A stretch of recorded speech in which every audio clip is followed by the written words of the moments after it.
Thanks, Gregor. Afternoon, Paul. What can you tell us about your injured guys? Um, I'm just optimistic on all of them. Would be what I'll tell you. You guys know I'm completely an open book on injuries all year long, and we get to this time of year, you'll always have some guys in your lineup maybe that are at 99% instead of 100. So we'll just keep going forward as we're optimistic that they're all going to play. I'll go back to Ken Weaver for a follow-up. Go ahead, Weaver.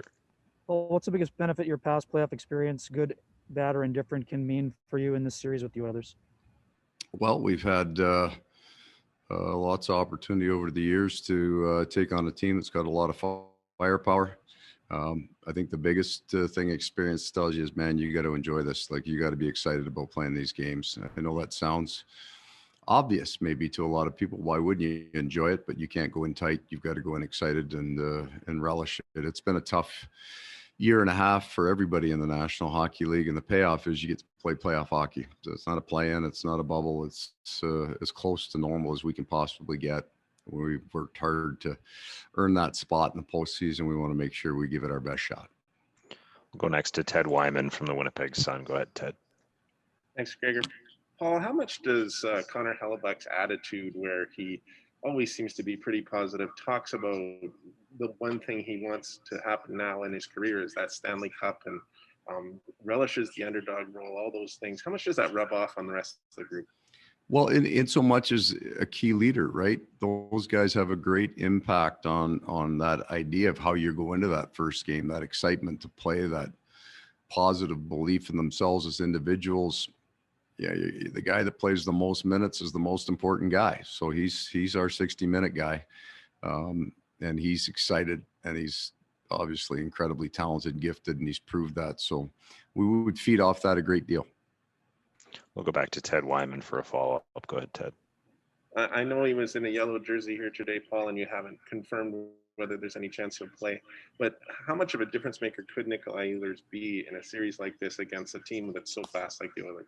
Yeah, he's probably our most prolific 5-on-5 player. And if you look at points and then plus minus, he's just makes a huge impact. And then he's a piece of a real powerful power play unit for us. So he has a great impact in our ability to play and generate offense for sure. And he looked good out there today. So we're excited about getting him back. Don't know when it's going to be, but he looked good today.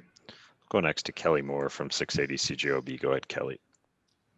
Hey, good afternoon, Paul. When you plan for this series, the first 3 games, you won 2 of the 3 and outscored Edmonton. Of course, the last 6 have been documented. So when you're planning, how much emphasis do you put on either one of those halves of the series or none at all?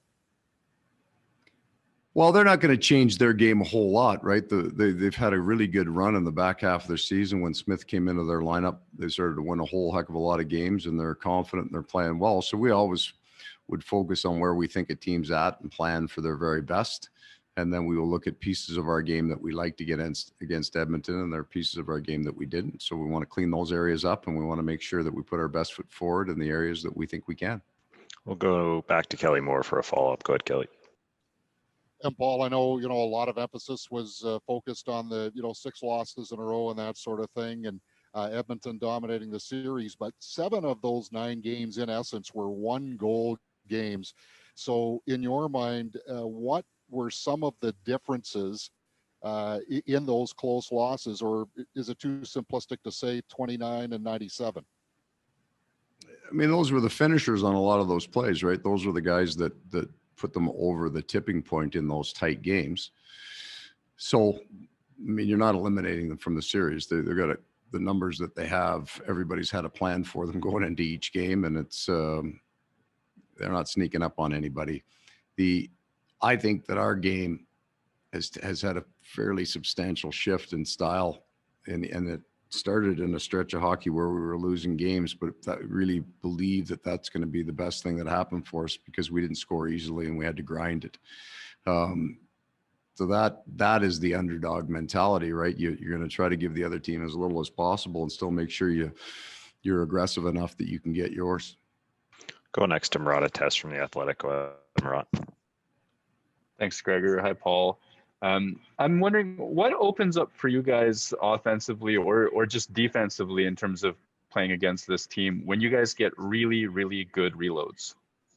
Yeah, the key piece to that is that you can eliminate some of their rush game, right? When you're above the puck, you're going to eliminate some of their rush game.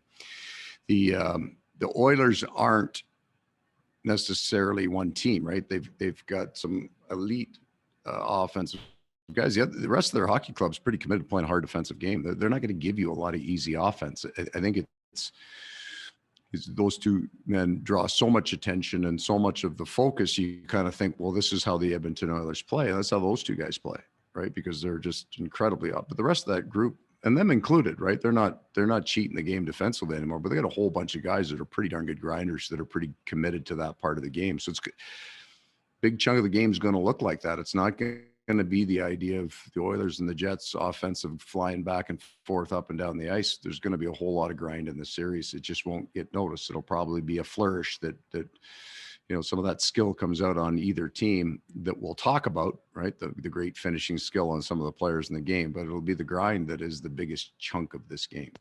We'll go next to Mike McIntyre from the Winnipeg Free Press. Go ahead, Mike. Thanks, Gregor. Afternoon, Paul. Connor McDavid wins the scoring race by 21-36 if you don't include his teammate in a 56-game season. That's pretty remarkable. Did he put up numbers this year that maybe you wouldn't have even thought would be possible in this modern era of the game? I don't know with him. I mean, he's that good. Like, you turn the TV on every night. If the Oilers played, you're going to get a McDavid highlight somehow, some way. He's going to factor in on it. I don't think he's surprising anybody. Certainly not any of the coaches that go up against him. You're not stopping this guy completely. If you just do it right, if you just play the right way against Connor McDavid, he's still putting up points against you. He's that level of talent. You just can't help him. He's going to get him on his own. You just can't help him do it. We'll go back to Mike McIntyre for a follow-up. Go ahead, Mike. Yeah, and then just to follow that up, Paul, I mean, people love to debate greatest all time in different eras, but you've been around a long time. I mean, could Connor McDavid one day be looked at as the best hockey player we've ever seen? That's a question answered at the end. I mean, a bit of a laugh, like these numbers for this NHL are incredible, right?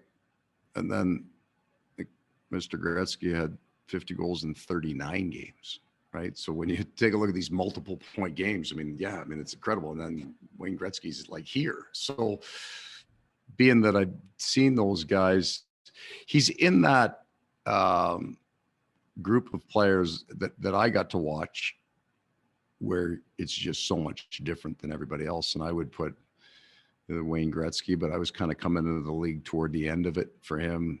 Mario Lemieux, right? You'd watch the video, and just for me, the guy that I saw kind of come in and be unlike anybody else was Jaromir Jagr.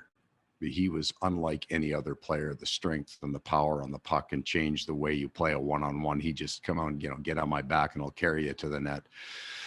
So he's just unique, right? This guy is different than all other players, and that uniqueness will say he's part of that group of the greatest of all time.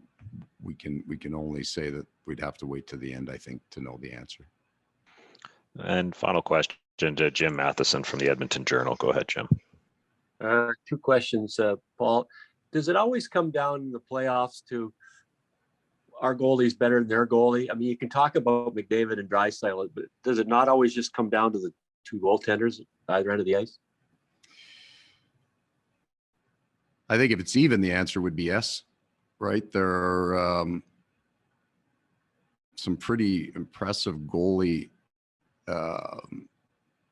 where a goaltender absolutely carried a team where one guy was the absolute difference. There's some Stanley Cup champions that maybe their goaltender doesn't get mentioned because their team's so powerful up front.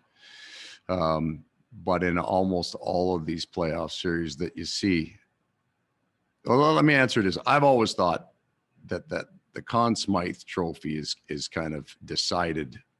The guy that's holding the Stanley Cup that's wearing goalie pads, that's the Conn Smythe winner. If you win the Stanley Cup at some point, you have to have been the most important player for that team.